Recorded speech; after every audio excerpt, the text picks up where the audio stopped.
What's happening, everybody? Welcome back. This is Forgo, and today we have Sneak Peek 2. And this really doesn't come as a big surprise, especially since we had that leak from Taiwan showing a little certain someone on the Marvel Future Fight gaming icon that we'll be getting in the next update. But it is still pretty cool. So we got Greetings Ages to see in Fragment of Marvel Future Fight. It has been told that a ruthless warrior wields the power of an ancient artifact. Living over hundreds of years, this powerful supervillain is able to manipulate the world behind the scenes. A deadly mastermind whose strength and skills are of legend enters. And then we have the Timeless Warrior. So we'll go ahead and pull this up and watch this.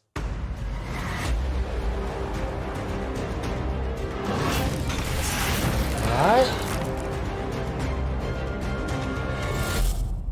So not a lot there, but it's definitely the Mandarin, right? And I know some people, they're kind of like, they don't like this version of the Mandarin. They prefer the original version from the comic books, which, from a comic book purist perspective, I totally get that and I totally sympathize with that. But actually, from what I'm hearing, at least as far as the movie is concerned, that the Mandarin's really the standout part of the movie. I hear he's actually a very compelling villain. And, I think a lot of people might like that. The fact that he's going to be, and this is no spoiler, the fact that he's going to be Shang-Chi's father, I think could be a pretty cool twist because the original Mandarin is not Shang-Chi's father. He is not, man. He's someone completely different. And it's going to be interesting to see what they do with the Mandarin. I'm actually very curious about it because in the comic books, the 10 rings are actually alien artifacts. So I don't know if they're going to do the same thing like in the movie. There's going to be alien artifacts or it's going to be something else. Plus the Mandarin is very, he's very much into science. He's a super intelligent man. There's also a martial artist, obviously. So it's going to be interesting to see the kind of twist they do in the movie. But as far as what they do in the game, I mean, here's the thing about it. As long as he gets a tier 3 or an awakened skill, we'll be able to use him for the most part. If he doesn't get any of those things, then he's just going to be sitting in the game like a lump on a log, and we're not really going to play him except for maybe as something like Shadowland. If that's the case, I really don't think they're going to do that. I mean, to make the arch villain in the movie or in Marvel non-awakened or not having a tier 3 would be a complete missed opportunity. So I'm pretty sure they're going to do that. And, they could do all kinds of wacky stuff with his rings, throwing his rings around. I mean, we could all speculate on the kind of effects he's going to have. I mean, I really don't have a lot to say about him. A little tidbit for you guys from the Marvel Comics is that Mandarin's father is actually a descendant of Genghis Khan. Just a little tidbit for you. I thought that was pretty interesting. It'd be pretty cool if they did something like that in the movie. If he was, related to Genghis Khan, I thought that would be kind of cool, especially for a villain. But really, we don't have a whole lot to go on as far as, what we're going to be getting. We know what he looks like. We've seen him in the trailers. And I think what a lot of people are really kind of hoping for, well, not a lot of people, but some people out there, they're hoping to get the original Mandarin version in the game. Similar to like what they did with, other characters off the top of my head, like Killmonger, right? Killmonger, let's see if I can find him real quick here. When he came into the game, you actually, had his classic version right here, and then you had the uniform to slap this on. So maybe the Mandarin, when he comes into the game, maybe he'll have like a classic look like this, and then people can play with this.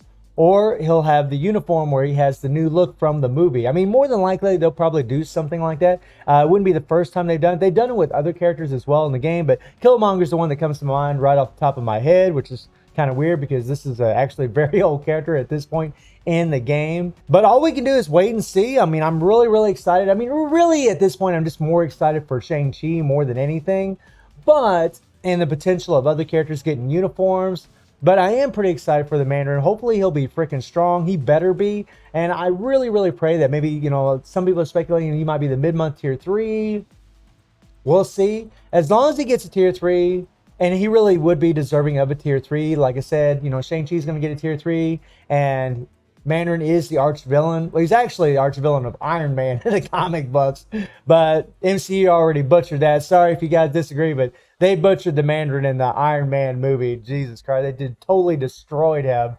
So I guess, so hopefully this version will be a whole lot better than what we had before. But something that I want to do in this video for all of you is that, almost a week ago, I made a video about how you should be farming in the story mode. And this is something that I've been doing very, very religiously. Now, I haven't been farming in Dimensional Clash because, man, it's got a lot of stages. It takes a lot of time, and honestly, I hate playing story mode. I can't stand it. So I did a little compromise, and I'm just playing the True Shield here.